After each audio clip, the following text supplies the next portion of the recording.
And welcome one and all to the Ring Weekly Catch-Up. I'm Burf and I'm joined as usual by Jack 13 Morris, professional boxer, and welcome Jack. I'm going to tell you a story, and this is it. This morning I had a spar with a mate of mine. I'm 47 on Friday. Mate of mine was 55. We did 5 rounds, and afterwards we were both pretty plum-tuckered. But we were so pleased with ourselves, we went off, we had a bacon sandwich and a cup of tea. This Friday night, Saturday night, Bernard Hopkins, at the age of 49, almost 50, I believe he's a grandfather as well, fights in a unification light heavyweight championship fight against Sergei Kovalev. I'm just going to talk about Bernard Hopkins for a second. What an amazing man. Your opinion, Jack? Yeah, he is amazing. He calls himself the alien. Rightly so, because I don't know that another human being of that age who's at the premiere of their sport. He's absolutely at the peak, has been for what, how many years now? I mean, it's ridiculous. It's over 20 years, isn't it? 15, it was 15 years at the top at the very least, possibly 20. 19 successful defences, I think, at the middleweight title. Lost it to Jermaine Taylor. The massive fights he's had, all the way from middleweight all the way up to light heavyweight. I mean, and in recent years, beating fighters, being in there with fighters like Chad Dawson, who's a Canadian kid, he just completely outclassed. It wasn't Cloud, was it? No, it's Tavoris Cloud, Shimonov, the last, he made him look silly. Shimonov's a good fighter. The kid who fought Frochi. Yeah.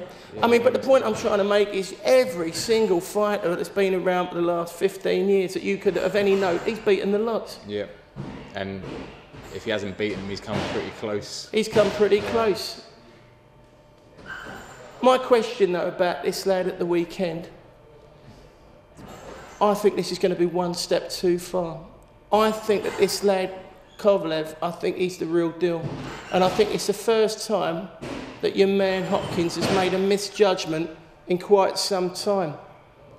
Your opinion, Jack? Yeah, it's a huge risk for Hopkins. But I think it's a fight that he's been looking at for a couple of years now. There's no doubt in that Kovalev. But in that 2 years, Kovalev's not been getting any worse. He's been getting better. Yeah. He has been getting better, and his knockout percentage speaks volumes. But has he been in with anyone like Hopkins? Has he boxed anyone that Hopkins has dealt with? Like, if you look back, anyone? Well, hold on. Let's just strip this down, because the 2014 version of Bernard Hopkins doesn't look like the middleweight version of Bernard Hopkins, does it? Of course not. He's heavier for one. So what he does, very cleverly, he paces the fights really well. He paces it not just for himself, but for the other guy. He leaves those little traps. They don't know whether to stick or go. And before you know where you are, he's landed a couple of shots, and decent ones. And like that Shimonov fight, for instance, was very interesting. You've got a very strong kid there. He's on the deck. I couldn't believe it. And he's still not throwing a lot of shots, and he's coming away from this guy. Tavoris Cloud, he absolutely buoyed him off. But I think this kid's different. I think this kid's different. And I'll tell you why I think this kid's different, because Kovalev delivers. Now, I know I've not been overly enthusiastic in the past about Nathan Cleverly, but I do think he's a great athlete. And I do think he's a very good boxer. He's just not that top-end class, which has been proved. But Kovalev does what he needs to do. He gets in with fighters at that level, and he destroys them. And that's what elite fighters do. And that is what I think Bernard Hopkins is up against. And this is why I think he's made a misjudgment, because I think Kovalev is a genuine elite level fighter, like Gennady Golovkin is. Yeah? Top-end kid. Yeah, you've got to look at... I mean, when Pavlik knocked out Taylor, who stepped up to the plate to box Pavlik? Bernard Hopkins. Why? Because he knows the style of a big puncher is made for Bernard Hopkins. It's just the way that he is. I hear what you're saying, and I don't disagree with what you're saying. But my point would be this, that Pavlik, although a very good fighter, struggled in his 2 fights against Jermaine Taylor. Struggled before that in a brilliant fight, but it was a real to and fro fight. Dominated at the end of it, but a great fight against Edison Miranda. That tells me that he's a very good fighter. But this is what I'm saying about Kovalev. He don't struggle at all. He gets in there, he knocks you out. And I think that that's the difference, that he actually delivers on the promise. And I think this is a miscalculation. And I think the other thing you've got to think of as well is that strange paradox where you've got the professionalism of someone like Hopkins, but there has to be a lot of ego there too. And I think he looks at these kids, he thinks, I've beaten most of them, I can do it, but I think he's misjudged this one because I think this one's a special fighter. Yeah, I mean, he is a special fighter, but like you making the comparisons of saying that he's dealt with people in better style than what Pavlik did, but you got to look at Pavlik when he boxed Jermaine Taylor. Jermaine Taylor was undisputed champion the first time he boxed him, wasn't it? Was that? Yeah, but it was also, Jermaine Taylor beat who? Bernard Hopkins, and there were obviously a lot of disputes about whether he'd done that. But what I'm getting back to is that Hopkins is nothing like what Kovalev's ever faced before, and I just think that he's going to get. He's like all of them. If you're not a rhythm boxer, like say someone like Joe Calzaghe, and you're only relying on the big shots, I think that I think this is where me and you disagree again, because obviously knowing that the fight was coming up, I had a little look again at Cleverly versus Kovalev, and Kovalev does some very clever things in that. He's not a marauder type fighter. He does some nice little angles, he comes with some really nice little uppercuts, all of them devastating shots, and he finds holes. He's not one of them straight down the line type guys. There's a little bit more to him, like I say, that meets the eye. I'm very impressed actually at the moment with these Eastern Bloc fighters. These top end kids look absolutely spot on the money. They look strong, powerful, they can box, they don't. I mean, I think he got a little cut, didn't he? I think in his last fight, Kovalev, but I've never seen him marked up at all. No, he's not. But good indication, a good defence, good boxing ability. Yeah, all that. But like I say, it's the levels that he's boxed at. He hasn't been in with anyone of Hopkins' level. There's, name a fighter. Really. Well, I'm not saying. Well, you could.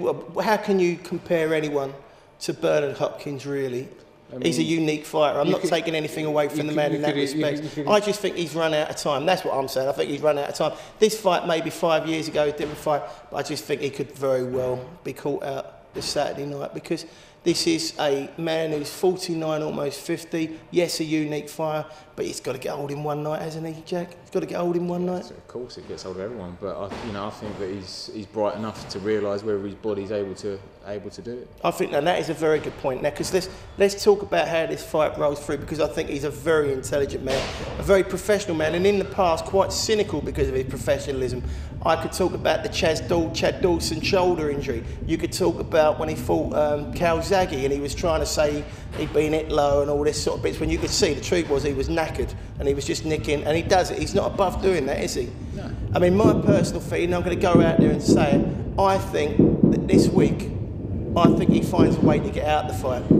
I think that he goes in there, I think he takes the other kid's power, thinks, boom, I don't fancy it, pulls an injury, or conversely, just literally holds his hands up and says, you know what, I'll retire in my stall. I don't think I can do a lot with this kid. I think he's intelligent enough, and I'm not saying that in a detrimental way because I think he's the bravest guy in the world, but I just think he's intelligent enough to think, you know something, I'm not going to give people a pound of flesh tonight because I've got a life to live after this, because I am an old man and this guy's going to knock my block straight off if it all goes wrong. I could be wrong, I could be sitting here next week and you'll turn around to me and say I told you so, but I've just got a feeling that the Kovalev kid is a step too far. But what do you think? I think he's going to make easy work of Kovalev. I think, I think I'll be sitting here next week saying I told you so. Rubbing it in, ladies and gentlemen. He's not slow to rub it in. Let me give you the tip. Like I said, I think anyone else, Kovalev has got a brilliant chance against Adonis Stevenson. He doesn't rate Stevenson at all, actually, does he? I've seen him interviewed. He doesn't rate him at all. Hopkins messes you around. He frustrates you. I think this is where you and me disagree, because I don't think you'll be able to mess him around. I think the other kid will walk straight through him. I really do. No chance of happening. In my opinion, I think it's going to be. I think it will be in terms of when you say scoring. You can't possibly say there's no chance of that. There's definitely a chance of that. The kid knocks everyone out. He hasn't knocked everyone out. He's knocked everyone. I don't think he's ever gone to points, has he? Yeah, he's gone to points twice. Yeah. How many rounds? I think 10 rounds, yeah. 10 rounds, so not the full 12 rounds. Oh, well, and so you think Hopkins going to win the fight? On points? On points. Do you want a little side bet? If you're going to pay me more, yeah. I don't think we're going to do that. I think that's exactly the right time to go to our competition with Eastern Bloc Bimbo.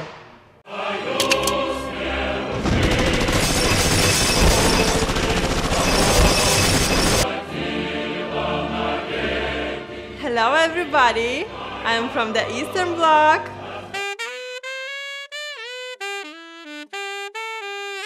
This week's competition winner will get a choice of the ring poster t-shirt. We come with a print of the original poster. It's got official ring logo on the back. It looks great on with your naughty man. It looks even better off. See you next week!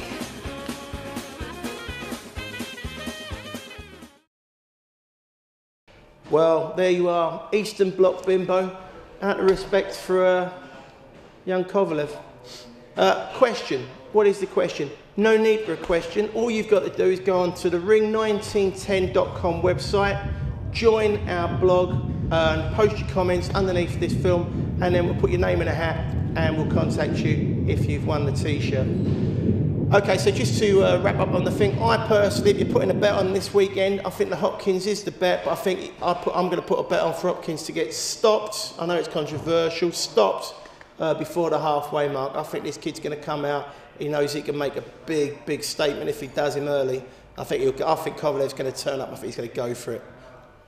Hopkins on points, like I said before. Hopkins on points, so that's where you... And what kind of odds are out there for that? Sort of 2s, 3s to 1s? I haven't had a look. Yeah, 3 to 1s. 3 to 1s, well, not bad at all. It's race for a man like that. Betfair, yeah. And, you know, if this weekend was the end of Hopkins, you'd have to turn around and say, what's a career? Yeah, faced everyone. I mean, he's in a no-lose situation himself, really, isn't it? That's exactly. He can't lose. You could, even if he loses badly, you'd have to turn around and say, well, he's 49. He's 49. Yeah. That's right. I mean, that's what he can say himself. Yeah. But I don't think he will. I'm going to stick to my guns. Well, no, fair play. But like I say, I think he'll either get stopped or find a way to get out the fight before the halfway mark. I think this kid punches too hard. But talking about fighters who fight, and he's always been a very good promoter of a fight, as Bernard Hopkins.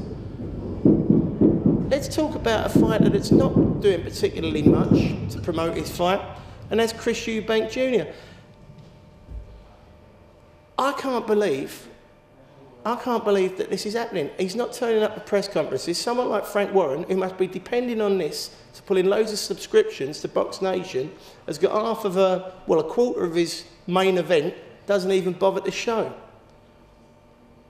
A lot of people are turning around and saying, oh, it's mind games. I don't think it's clever stuff. I think it's stupid. I'm suspicious of it. What are your thoughts? Yeah, I agree with you. I think it is stupid. It's a massive fight. Where's the... Right, sorry, Andy, just going to ask you another question. Where is the crossover appeal of this fight, which is fundamentally a trade fight, if these boys don't turn up, or if he don't turn up at press conferences? So say like I'm your manager, and I turn around and say, Andy, we'll go to this. It's going to be in all the national newspapers, and then when you win it, you're going to be a big star. Everyone's going to know your name. It'll be all celebrity, Big Brother and everything. Or do I say this? Let's try and wind that Pikey kid up, and we won't turn up. You wouldn't do it, would you?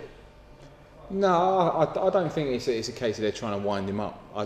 Tell me what the logic is, because I can't see it. I don't think it's Chris Eubanks Jr. I think it's Senior. Oh, yes. But I think it's wrong on so many levels. Wrong on Frank Warren. Wrong on Billy Joe Saunders.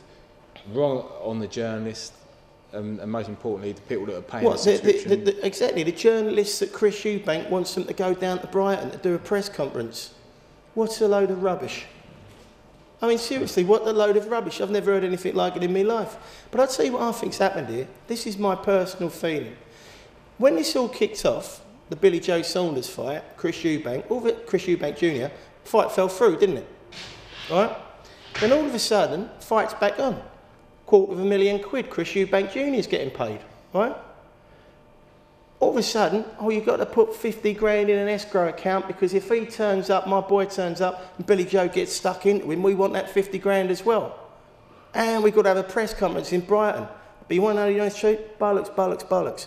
I reckon what's happened is he's thought to himself, Chris Eubanks Snr, do you know something? I've gone a little bit long here. The fight looks like it's going to happen. I'll ask him for a silly number, 250 grand, he'll blow it out. Oh, he said yes. Oh, we've now definitely got to do it. And I think what's happened is he's put these roadblocks all the way down the line, trying to find a way where the fight can collapse. Because I don't think he wants it. I think he knows his kid's going to take a hiding. I don't think Chris Eubanks Jr. does. I think Chris Eubanks Snr does. I think he's in over his head. I think he's making a fool of himself. He's making a fool of his kid. That's my feeling. Yeah, I mean, I didn't really think of it like that, but that's... Well, I'm a very clever boy. It was no. When you break it down like that, that's the only thing I can think. Because if I was talking, because I think you know that Frank Warren has never taken out the backside as much as he has and he's publicly said. Well, you know why Frank Warren's taken out the arse? Because fundamentally, Box Nation's not doing it. I love Box Nation, but it's obviously not doing the numbers it should do. So he's thought, well, you know what? I'll roll the dice. I'll get a big premier fight on. Matchroom's taken all the play away. I'll put these two big fights on. I'll get me subscriptions in. All of a sudden, the business model for Box Nation looks better. What he didn't factor in was Chris Eubanks Snr. He's going to kick him up the bollocks all the way down the line on it. Because Chris Eubanks Snr, I truly believe, don't want it.